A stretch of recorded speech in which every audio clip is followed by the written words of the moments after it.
안녕하세요. 오늘은 요한계시록 18장 1절에서 10절 말씀 가지고 바벨론의 멸망이라는 제목으로 은혜를 나누고자 합니다. 요한계시록 18장은 바벨론의 멸망에 대한 내용입니다. 바벨론은 세상을 의미합니다. 1절에 보면은 이 일 후에 다른 천사가 하늘에서 내려오는 것을 보니 큰 권세를 가졌는데 그의 영광으로 땅이 환하여 지더라. 다른 천사가 하늘에서 내려오면서 큰 권세를 가지고 또 그의 영광으로 땅이 환해졌다라고 했습니다. 천사의 권세, 천사의 영광이란 무엇일까요? 천사의 존재 목적은 무엇일까요? 2절에 보면은 힘찬 음성으로 외쳐 이르되 무너졌도다 무너졌도다 큰 성 바벨론이여 귀신의 처소와 각종 더러운 영이 모이는 곳과 각종 더럽고 가증한 새들이 모이는 곳이 되었도다. 큰 성 바벨론이 폐허가 되었습니다. 귀신의 거처가 되었습니다. 빛나던 세상이었습니다. 하나님의 걸작품이었습니다. 그러나 아담의 범죄 이후 바뀌었습니다. 사단의 발 아래 놓였습니다. 죄의 온상입니다. 죄의 폐허로 변했습니다. 세상은 자정 능력을 잃었습니다. 선지자들은 하나님께로 돌아오라고 외쳤습니다마는 변한 것은 없었습니다. 하나님은 새 하늘과 새 땅을 준비하셨습니다. 새 것을 위해 이제 낡은 것을 무너뜨리는 것입니다. 천사는 최후 종말을 선포하고 있습니다. 복음 선포가 천사의 영광입니다. 천사 자체의 빛이 아니라 말씀 그 자체가 영광입니다. 말씀으로 세상을 창조하셨고 말씀으로 심판을 받을 것입니다.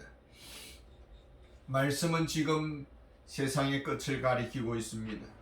성경은 불변 진리입니다. 그대로 말씀대로 될 것입니다. 돌고 도는 물레방아 역사가 아닙니다. 진리를 가감없이 우리는 믿어야 합니다. 역사의 종말은 실제입니다. 그날과 그 시는 모릅니다. 하나님만 아십니다. 그날이 오고 있음은 실제입니다. 왜 세상은 심판받아야 합니까? 보물들로 가득 찹니다. 얼마나 아름답습니까? 죄로 세상이 오염되었습니다. 영적 쓰레기 더미가 쌓였습니다.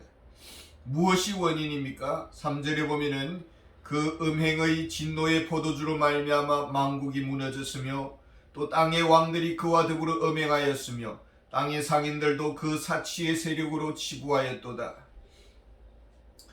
진노의 포도주 맛에 중독되었습니다. 세상 맛에 깊이 빠졌습니다. 열왕기상 11장 4절에 보면 솔로몬의 나이가 많을 때에 그의 여인들이 그의 마음을 돌려 다른 신들을 따르게 하였다고 했습니다. 하나님은 이방인과의 결혼을 금지했습니다. 솔로몬은 다윗의 뒤를 이어서 세상을 다스려야 했습니다. 그리고 주변 국가들도 다스려야 했습니다. 통치 수단으로서 이방 여인들을 데리고 왔고 결혼을 했습니다. 이 여자들이 몸만 온 것이 아니라 자신이 본래 섬기던 이방 신들을 가지고 왔습니다.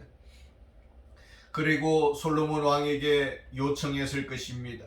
자신들의 섬길 신을 모실 신전을 만들어 달라고. 솔로몬은 이 여인들의 교태에 반했습니다. 그리고 여인들을 기쁘게 해주고자 신전을 지어주고 하나님을 저버렸습니다. 이방 신상에 절했습니다. 우상 숭배는 말할 것도 없고 그 앞에 예물들도 바치고 온갖 좋은 것들을 갖다 드렸습니다. 그 뒤에는 또 상인들이 있었고 권력과 상인이 하나의 시스템을 이루었습니다. 상인은 수요에 맞게 공급을 하고 또 부를 축적을 하고 그 부는 자신들의 생계수단도 될 뿐만 아니라 삶의 안전보장의 기반이 되었을 것입니다. 우리의 안전보장은 무엇입니까? 생명보험입니까? 생명은 주님의 손에 있습니다. 주님이 우리의 영혼을 책임지실 것입니다. 주님이 우리를 보증해 주셔야만 합니다. 우리가 수고하고 또 근검절약했습니다. 살만합니다. 그런데 주님이 부르십니다. 억울한 마음이 들 것입니다. 다 쓰지도 못하고 가야 하니까요. 평생 수고가 남의 손에 떨어지는 것입니다. 과연 이 세상이란 무엇입니까? 지금 이 세상은 어떤 상태에 있습니까? 4절에 또 내가 들으니 하늘로부터 다른 음성이 나서 이르되 내 백성아 거기서 나와 그의 죄에 참여하지 말고 그가 받을 재앙들을 받지 말라. 천사가 경고를 하고 있습니다. 세상을 치유하는 그리스도인, 영생을 준비하도록 복음을 전하는 전도자들입니다. 그런데 그리스도인들이 사명을 잃었습니다. 길을 잃어버렸습니다. 세상의 달콤한 맛에 빠져버렸습니다. 세상의 성공이 그렇게 부러웠습니까? 세상의 영화가 그렇게 크게 보였습니까? 세상을 어떻게 보아야 합니까? 은둔주의자들이 있습니다. 영육 이원론의 관점을 가지고 세상은 악하고 그래서 더러운 속세를 떠나야 한다고 생각을 합니다. 그리고는 자기들만의 공동체를 세웁니다. 많은 이단들이 발생했습니다. 반대로 세상에 빠져도 너무 깊이 빠졌습니다. 세상과 내가 구분이 되지 않습니다. 세상의 줄을 끊지를 못합니다. 하나님보다 세상을 더 사랑합니다. 하나님을 향한 사랑이 식었습니다. 세상은 구원받아야 되고 치유받아야 됩니다. 우리는 이 구원의 통로가 되어야 됩니다. 불의한 세상 속에 우리가 살아가고 있습니다. 말세지마를 살아가는 우리들입니다. 어떻게 하면 우리는 바른 길을 걸어갈 수가 있을까요? 5절에 보면은 그의 죄는 하늘에 사무쳤으며 하나님은 그의 불의한 일을 기억하신지라. 사도 바울은 디모데후서 3장에서 이렇게 말합니다. 말세의 심성에 대해서 말해주고 있습니다. 이기심, 물욕, 과시욕, 내가 제일 잘났다는 교만, 상대방의 허물을 감싸주지 아니하는 마음, 그리고 쉽게 돌아서고 누구세요 하고 조금 다른 사람이 굶떠면은 빵빵거리고 물고 먹고 신경가민입니다. 쾌락 사랑하기를 하나님 사랑하는 것보다 더하다고 했습니다. 불의가 가득한 세상, 내 속에 있는 불의를 우리는 어떻게 다스릴 수 있을까요? 하나님은 우리의 모든 행위를 기록하고 있습니다.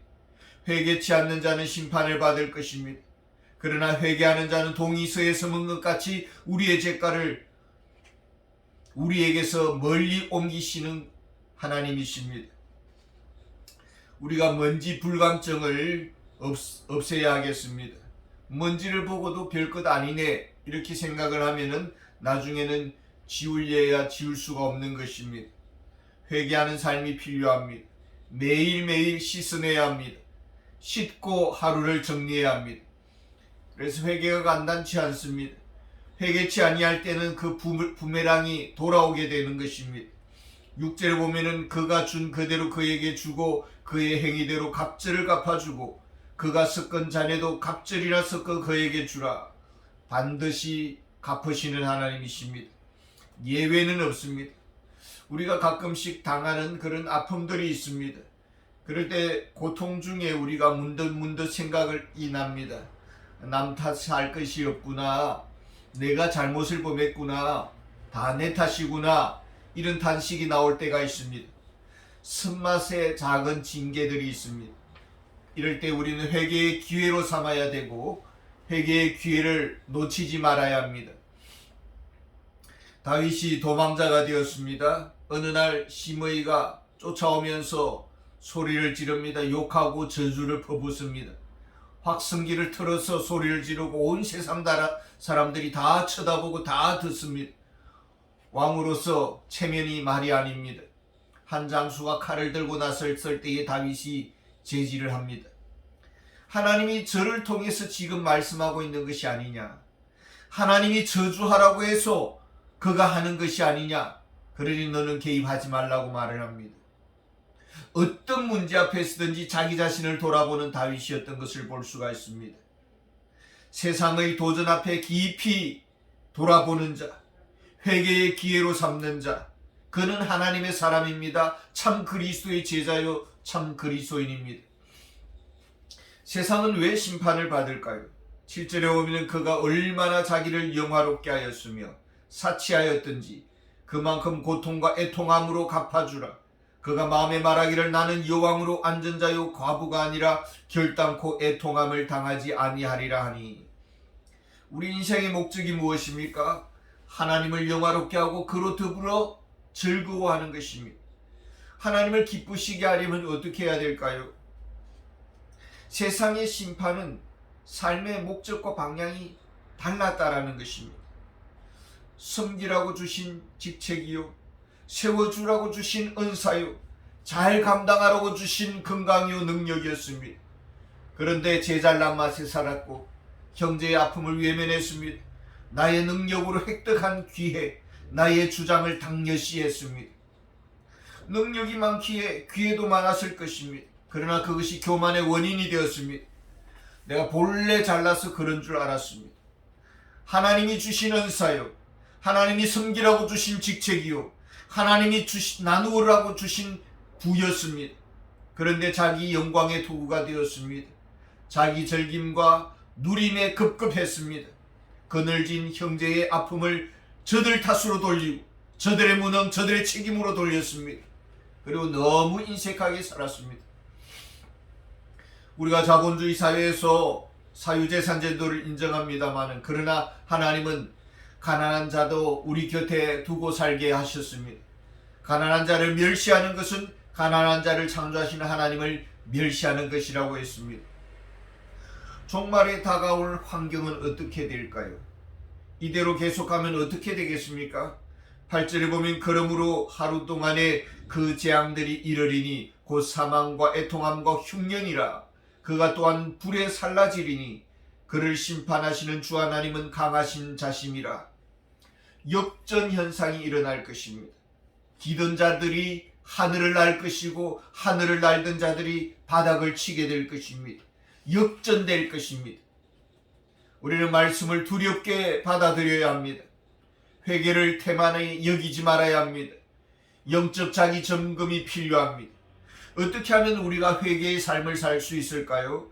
9절에 보면 그와 함께 음행하고 사치하던 땅의 왕들이 그가 불타던 연기를 보고 위하여 울고 가슴을 치며. 회개의 기회가 많이 주어졌습니다. 그런데 때를 놓쳤습니다. 땅을 치고 통곡하는 것입니다. 회개를 미루지 말 것입니다. 절제의 삶을 살 것이고 말씀 앞에 나를 돌아보아야 합니다. 우리가 세상살이에 고단함이 있습니다. 그렇다고 자기 연민에 빠지지 말아야 합니다.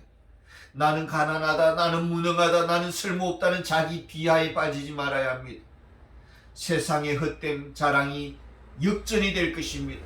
탄식으로 바뀔 것입니다. 우리는 사명에 집중하고 있습니까? 나의 달려갈 길을 달리고 있습니까? 고생의 떡을 영광으로 알고 있습니까? 우리가 불러주신 것에 감사하고 있습니까? 주를 위한 낮아짐을 수치로 여기지 말아야 합니다. 세상을 부러워하지 말 것입니다. 주신 사명에 집중할 것입니다. 10절을 읽고 마치겠습니다. 그의 고통을 무서워하여 멀리 서서 이르되 화이또다 화이또다 큰 성 견고한 성 바벨론이여 한 시간에 내 심판이 이르렀다 하리로다. 끝은 반드시 올 것입니다. 화려한 세상적 인정에 너무 목말라 하지 말아야 합니다. 하나님 앞에서 묵묵히 걸어갈 것이고 주신 사명 앞에 견고히 우리는 그 사명을 붙잡아야 할 것입니다. 감사드립니다.